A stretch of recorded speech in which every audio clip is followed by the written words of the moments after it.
Thank you for joining XROM, which is India's first AR/VR focused podcast. And today, I'm delighted and honored to have with me Mr. Ramakrishnan C.N, who's the Managing Director for Southeast Asia and Metaverse Lead at Accenture Song. So, Ramakrishnan, really appreciate and truly honored to have you on a humble podcast. I'll really appreciate if you could start with a small, brief introduction and your background. Thank you so much, Eddie. And I'm actually very happy and honored to be in your podcast. You're doing amazing job, and I've gone through quite a lot of the work that you've been doing. So amazing for this industry. It is very critical that we have these conversations. So my name is Rama. Actually, everyone calls me Rama. Ramakrishnan is a very long name, so we'll cut it short to Rama for this conversation. And I'm currently in Accenture, based out of Malaysia, and I am from India. And mechanical engineer by degree, and then brand management MBA by post-graduation, and then worked in sales, marketing, running media agencies, running creative agencies, and now running the Metaverse capability hub out of Southeast Asia. Till COVID happened, most of the enterprises, even agencies, advertising agencies, were playing a wait and watch game. They were talking about digital transformation, but it was a complete wait and watch game. But then COVID has completely accelerated all tech which were in nascent stage, almost possibly 10 years into the future. Now, as a business, I think almost all businesses are going to be tech-focused companies. They're going to transition, and tech is going to be like a main layer for them to kind of engage or do business. Now, the same thing is happening with the advertising agencies, the creative agencies, and there's so many dynamics which is playing around for the creative agencies. What would you have to say? How is digital experiences, the role of digital experiences, and how are brands evolving with these new tech layers which is coming into it? The AR, VR, Metaverse, Web3, AI. How do you think that's gonna impact digital experiences for brands? That's a very perceptive question. In fact, that's something which me being from a communication background, I'll answer that from a very standalone basic communication principle, right? We have learned in the past that communication, the basic principle is there's a sender, there's a receiver, and then there is the whole noise that it has to transfer across. So to getting the message across means that there is certain loss, and there are certain sort of lag, all right? So loss and lag are the two things that brands need to figure out ways and means to counteract, okay? If a brand has an X message, the sender, what he wants to say, and the receiver, what he receives, has to be fully understood, and that's where the perfect brand communication comes to fore. And when you're saying that, how does technology play a role? I feel that with the advent of every kind of medium, right from cave paintings to paper to movies to motion graphics to now what you're talking about, immersive experiences like AR, VR, all these have been towards the end goal of reducing the loss and reducing the lag from the sender to the receiver. And that's my a very simple explanation that I try to give myself whenever I'm trying to design an experience, that let's go down to the basic and get this sorted out. So what it means for brands is they probably now have a very unique opportunity to convey and make a consumer feel exactly what they want them to feel, rather than relying on a thought process which goes through a 2D or a flat version, simulating one sense, probably the visual or auditory. Tasting would be, another sense that they would activate during in-store or on ground at point of sale, and so on and so forth. So it means the whole objective is to activate multiple senses and to activate your perceptory presence with the brand.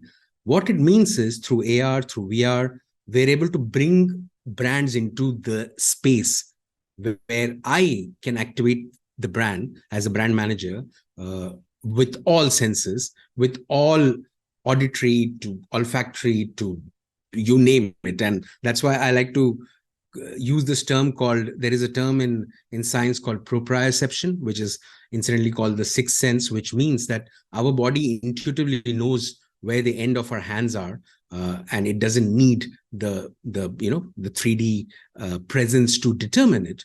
What it means is that with AR, and it's a very simple use case, you open a filter, you manifest a simple 3D object in front of you. The way that you interact with it is so much more than a video. It's so much more immersive just by a simple, even if that 3D object doesn't interact with you in many ways. Walking around it, feeling it in your presence is a different league altogether. The amount of retention that you will get from that simple addition of a third dimension completely changes a brand story. And the more the brand owners understand this, more the marketers understand this, more all the communication experts understand this, that this medium can help them craft their narrative into a different league altogether. And when I say league, it means that somebody who's receiving it is getting a full-fledged picture of it, exactly how they intended, and they are receiving it, and they're keeping that essence much more than a fleeting 3-second pre-roll on an YouTube or a TVC for that matter. I think that's where the technology plays its role. And when from AR we move to VR, which is full immersion, or mixed reality, which is that for me to digital stuff on real world. In a nutshell, these things are all doing the same job that every media has been doing over the years. It is just that at the moment, the catching up of technology with the kind of form factors, the 5G to reduce the lag, and ultimately the content all have to come together in the nice trifecta to make these stories like be exactly how there's no loss from what you intend to do. So that's I think the way to put it in my head, at least. So far I think the medium of communication has always been flat. It's through either your print or through your media, but it's been flat. And today, like you rightfully mentioned, we're going to break away from that medium, and we're going to get into the 3D world. And it's not just that we're going to break away from the medium and get into the 3D world, but that medium could be exactly like a physical world that we live in, where we'll be able to touch, feel those physical world, where the stories are gonna come alive, giving the brands more opportunity to communicate and engage with their end consumers, where the consumers touch, feels, and understands it. Because so far, I mean, most of the communication has been extremely broad, with the TVC or radio or print. It's like a broad-based communication, and one single narrative has been thrown out. Here, the consumer gets to understand the brand deeply and holistically, where you touch, feel. So the potential, right, you rightfully said, is that the convergence of technologies with the 5G and AI coming in will give more potential for these technologies to kind of like really, grow into something which is beautiful, which is still not there, but it's got the potential. It'll be nice if you could kind of make people understand what metaverse is in the simplest form, so people kind of get it. This is no hype. This is the technology, and this is how these tech stack could be leveraged for building experiences or engagement. Yes, coming back to a very basic fundamental question, what is the metaverse? And I believe that last whole year, it has been on the hype cycle at the top end, right? And right now, generative AI has taken over that hype cycle, essentially. But in a nutshell, there are various definitions, okay? And even Accenture has a standard definition. But without getting too technical, and I'm sure your viewers, your listeners have already heard multiple definitions in the past, but how I typically like to put it is that, and taking a cue from exactly what you said, metaverse is currently, there is no, it doesn't exist in the form that it will eventually exist. It is currently being formed, all right? And it's a continuum. Metaverse is where multiple people are living simultaneously in a virtual world, all right? It can be fully immersive, it can be partially immersive, or it can be augmented, where you are able to live in these multiple 3D worlds or virtual worlds, which once you finish it, once you finish your session, it doesn't go away. So it is essentially the world is there. When you come back, you start from that space. So it is almost akin to a real world where whatever action you do has it's sort of, there is latency in that which keeps it in that, and then as you go out of it and you come back, it is not gone, unlike lots of games where you have to restart and you have those options. But that's where metaverse is. But we are not there yet. There are going to be multiple metaverses, so-called, by different companies, different brands, different players. But ultimately, there is one baseline, which I think we'll discuss later, which is on the interoperability, where all of these players have to make it rightfully in the responsible way. And I think that's one of the key things that we should be doing as industry leaders, is building a responsible metaverse. The mistakes made in Web 1 or Web 2 should not be repeated. Now is a responsibility on all of us collectively. So therefore, the interoperability makes a huge difference in the long term. But yes, it's a place where you can be who you want. You can you can experience things in the way that you like, in the time that you want. It is your space, it's your world, and everybody else can be integral to that, and you can interact it. And it is bereft of physical limitations. It is only limited by how much we can imagine. And if we can unlock the imagination, metaverse is anything that anybody wants it to be. Unlocking the imagination. And I want to get into the responsible metaverse part, and the interoperability. But you rightfully pointed out something which is immersive and persistent. Could you, get into the application part, where you could break it down? Like, for example, if it's a brand, how does he leverage metaverse? At the moment, there are many areas where brands can leverage, or like organizations can leverage. Why are we talking about brands? Organization can leverage metaverse and the current technologies to basically use cases of whatever use case they have. So if you're looking at education sector, a brand in the education sector should take that cue, what I had mentioned earlier, that retention of concepts are better when they are real life, right? Sort of real life, where we all know that doing a practicals is much better than theory. Taking that analogy to an education sector, if somebody you show them, you immerse them, they are going to retain it better. So that's a very clear thing. And I learned more from videos after my engineering than what I learned during engineering, because you're doing with only flat things. But now you can be you can have the POV inside a piston and see how the valves work, and what is the timing, and what is the importance of the timing, and how does the drivetrain work, means the whole mechanics. But the point is, if you're immersed in something, it works better. And that, so education is one very clear example. And the next example, which I think we are using in a corporate life, which is what we are doing right now, it's remote working and remote. It's a reality. It's there. No, it's not going away.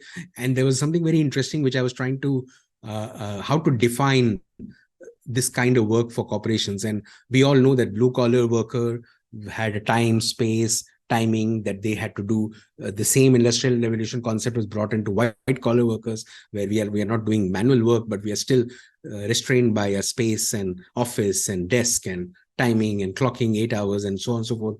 Now, probably it's a time for a no-collared worker, where we are in the space where the spatial definitions does not define the kind of work you do or the productivity. So that is, again, a humongous use case of metaverse, where currently what we're doing is still probably a 1.0 version or quite old version.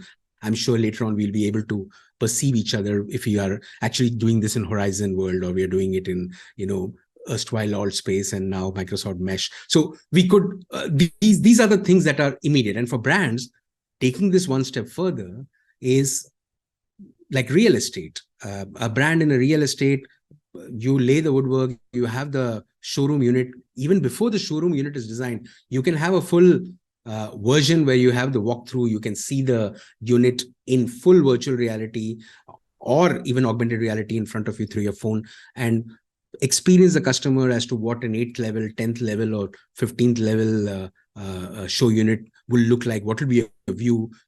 How does it look at different times of the day? Where does the sun set? And what is the feng shui for people who are keen towards it? What is the east direction, west direction? You show them much before even the first bedrock is laid of that particular of that construction. So it's very clear that overlaying of information, giving them a certain bit of tangibility to surfaces, like for example, to the packaging, taking the packaging and evolving into purely a communication medium, because you have only limited space. But if you augment it, the space is unlimited. You can talk anything beyond what is there. So that level of sophistication overlay with a simple thing which is there in everybody's hands, that itself is also a use case of metaverse. Now link that to a blockchain based loyalty system, link that to collectibles. I think that's something which has not yet been fully utilized, but a lot of brands are going ahead. I see Coke doing phenomenal work globally. Nike, Adidas, Reebok are all working with virtual plus real as a sort of a seamless combination, and including Web3 concepts also inside it. So yeah, that's like current ways of working, and immediate technology that people can use for some of the few industries I named. Lovely. Yeah. So you're mentioning, I mean, not just the education, the workspace, you do real estate, everything is going to completely change, with the metaverse. And you rightfully pointed out the metaverse converging with Web 3.0 could, maybe underpin it could be the underlying economic layer of this virtual world. And then there is AI, the generative AI stack. I think all of these converging will possibly create a seamless metaverse, which could be akin to the physical world. So instead of us possibly maybe going to like a school or a healthcare or work, everything will come to us, and that will kind of completely upend how we live, work, and play. And that's, I mean, it's difficult to get your minds around, how the world will look when something like that happens. But I think that's just, next very, very near now. Now, Accenture has been really, really vested in the metaverse and virtual reality, and really push driving the conversation. Your CEO, Julie Sweet, in fact, got somewhere around 60,000 Quest headsets, and everybody was given a headset. Please talk about how Accenture is leveraging the metaverse, and maybe while you're at it, if you can share some of the experiences built by you.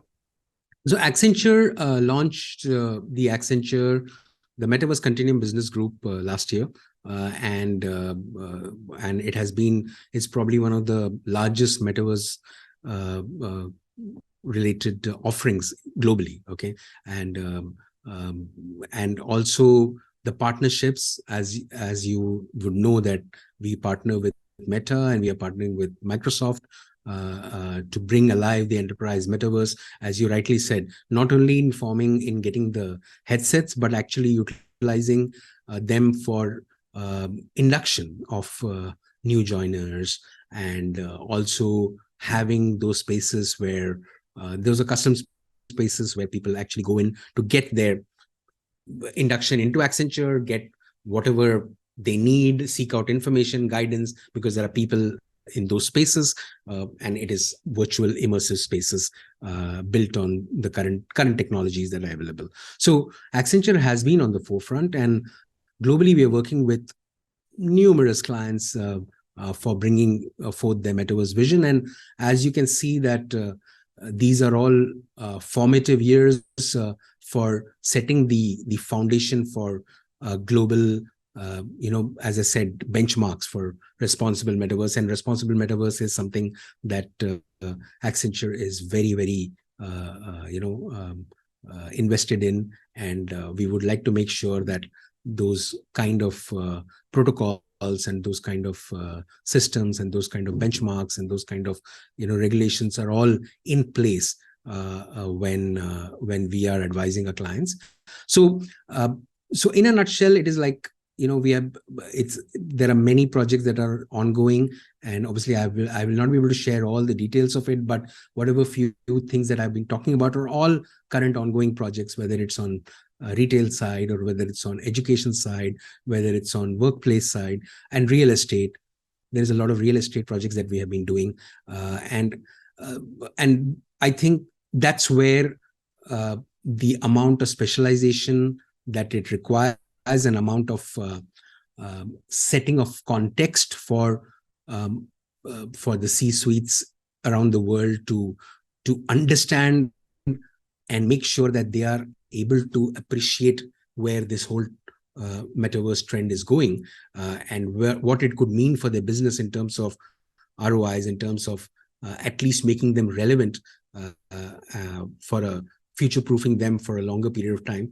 One thing which our CEO also has said is that we encourage people to experiment now, because now is the time to experiment, and that is something which is very critical for anyone. And it is the time is ripe for experimentation, is something that we are espousing essentially.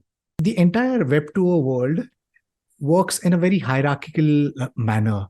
And here is this technology, the metaverse, which says that the future of internet has to be interoperable and distributed. And the underlying economic layer, Web 3.0, says is going to be decentralized, where the intermediaries are going to go out. How does it pan out? How does it pan out for big companies in Web 2.0? I feel that this is it's not a very black and white thing at the moment. It's clear that we are in the phase of transition, and a lot of rules that apply to Web 2.0 are sort of will carry forward into a Web 2.5 kind of zone till it ultimately converts into Web 3 zone. So we are right now in that transitionary phase, which is essentially, it's not to say that whatever happened or where we are right now or Web 2 or Web is not right or was not great. We all know what were the limitations. We all know that it probably is not the most ideal way of if you had a complete white sheet, this is probably not the most ideal way of crafting a web infra, a setup, and the way that people interact. I think all those the sort of places or sort of areas or bottlenecks which Web 2.0 had, I think Web 3 solves that, and bigger corporations have a very major role to play. I think every corporation, particularly the tech giants, have a humongous role to play, because if they are not vested in something called a co-creation of a responsible metaverse, then it will not happen. It will not happen in the way that is ideal for the world. It should not be decentralized for the sake of decentralization. It should not be. It may have certain centralized operational modules where some things are controlled, some things are not left for complete,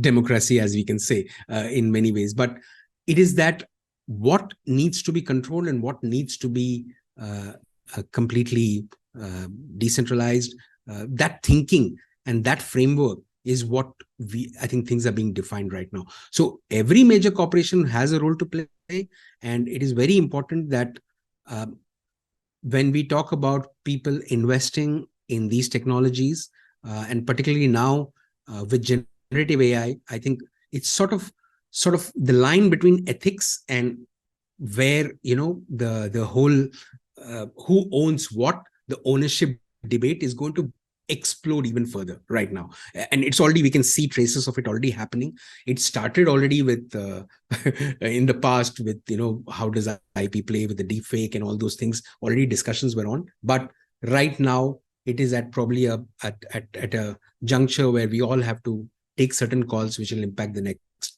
10, 20, 30 years of the way, and everybody has a role to play in that.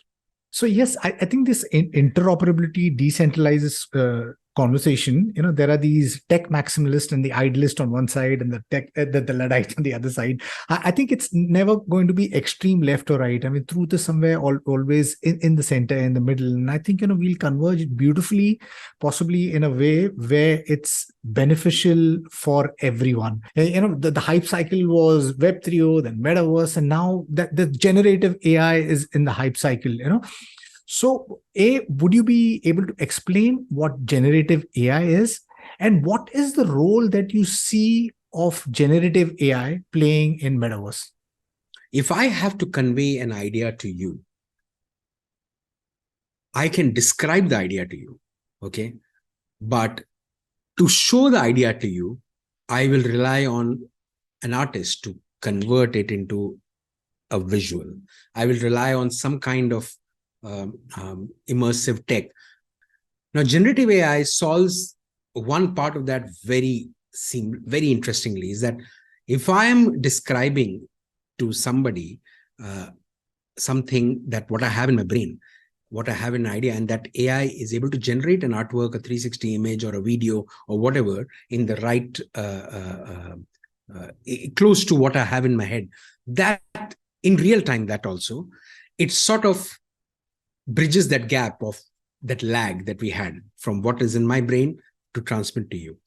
Second, now I'm sure you would have heard about the 2D to 3D, immediate transfers, or even nerfs, for example, the creating 3D assets. It has also taken that lag and also the loss. It has constricted it in such a way that for me to create a 3D space of my room, earlier I would have to probably spend 5 days of modeling and getting into details. Now I can do that in probably a couple of hours, getting a fairly reasonable, a reasonable architecture of the room, and then I can pass it on to you and bring you into the room into an environment and in a platform, and then explain. So what generative AI is doing, whether it's in the art or whether it's even it's like a chat GPT version where you can interact with it, or to the 2D to 3D, or to nerfs, all of these things are essentially lowering the lag and the loss of what a sender wants to do and what the receiver is supposed to get. And this is rising as an exponential curve. So very soon, the only thing left right now, once generative AI reaches a particular point, is instead of the input being typing, which is very slow, it is directly connected to thinking. So you think, it generates, and then it converts into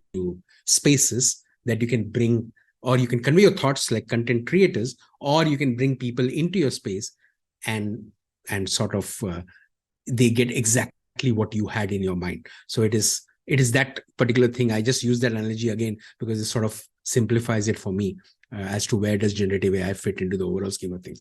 And movies, I think we should discuss use cases in movies very soon. There are going to be plenty there. Yeah, I think you put it very beautifully in the examples for this thing, and would love to have you talk a little bit about how the creative industry is going to get upended. We love to watch movies or content socially, but then these OTT platforms happened, and it's completely changed it. But now I think the game changer is going to be the transition from carrying technology to wearing technology. And once you have that, which is maybe possibly as light as this, then the entire world is the screen. How does that impact the creative industry and the movie industry with possibly generative AI? Entertainment, by definition, has been probably at the cutting edge of a lot of innovations when it comes to the way things are communicated, right? And the sole purpose of entertainment since ages has been to keep on increasing the immersion level. Okay, so if James Cameron wants to develop a whole new technology to tell his story, he waits for it. He has got that kind of patience and also the clout to do that. But you can see the difference because it has reshaped the way stories are told. Similarly, 3D, similarly, Atmos, similarly, all these technologies are essentially coming around to make us more immersed in the story. And that's what we say. We love a movie that is the most immersive version. And Top Gun Maverick works because of that reason that you watch it in the big screen. Now, I take it one step ahead. And social watching, agreed, tick mark, done. Immersive watching, done. But we still have it as a 2D, or maximum that is gone is like a 360 version of a content that the point of view of a camera is still stationary. Okay. That means that no matter what you do, what you shoot is what you get, or what you plan for is what you get, right? Now, the next level, and this is very exciting, is in my head at least, is that the next level is that I have stories with multiple POVs. So if I'm shooting a scene and I have a story to tell, at the moment it is showing it from what the director has initially storyboarded and is showing to the world. But what about the same thing in real life? We can actually switch our positions and see the narrative flow from various angles. How does a movie do that? And that kind of, imagine 100, 500 people sitting and 500 people watching it from 500 different POVs, the same story. It is mind-boggling. It is something which will happen, I believe. And that's where all this thing is leading, because for that you can't predetermine it. So you have to have generative AI, you have to have nerves, which creates environments on the fly and obviously technology to deliver it in real time to people who are watching it as a social experience or individually, where they can change it, they can become characters and tell the story from that character's POV. That is where I think entertainment is bound to go in. And like we have just heard about music generation, which is generative AI for music. It's not saying that the content creators will not have a job. It is just that the amount of time they were spending to design a scene, design a piece, write a piece, or the time, the legwork required is reduced, where they can start more on thinking. So their assistant does the job. Their assistant is an AI that does the job. So they focus on their creative work, because ultimately generative AI needs an input, and that input is still important. And the input is where the difference will come in and impact on what we discussed about the movie. I think that is crazy. I don't know what you feel about it, but seeing it from various POVs, the same story, it's bound to create some difference in the overall entertainment landscape. From just passively watching experiences, we are going to be in the experience, where we'll be part of that storytelling and narrative. And I think that's going to be really, really cool, for a brand. The opportunity will give a brand to engage with the consumer, a content creator to engage with its audience. So I think we're living in a fantastic point of time. Maybe possibly paint a picture of what the metaverse could look like in the next few years, and why brands, organization, enterprise needs to start looking at it right now. So I think that's the most important question, Eddie. Like, what do we see as the future of metaverse, both from my organization's point of view and personal point of view, as to where it is heading? It's suffice to say that I am fairly, bullish about the overall metaverse case, because it is clearly a place where people are going to spend the most amount of time going forward. As people move from real experiences to virtual or phygital or real experiences, which are a combination of virtual and real experiences, as the time spent moves towards that, the technology enables it to move towards that. The social fabric, which has already been laid through the social to a Web 2.0 Things are already, the good parts about that are already being assimilated.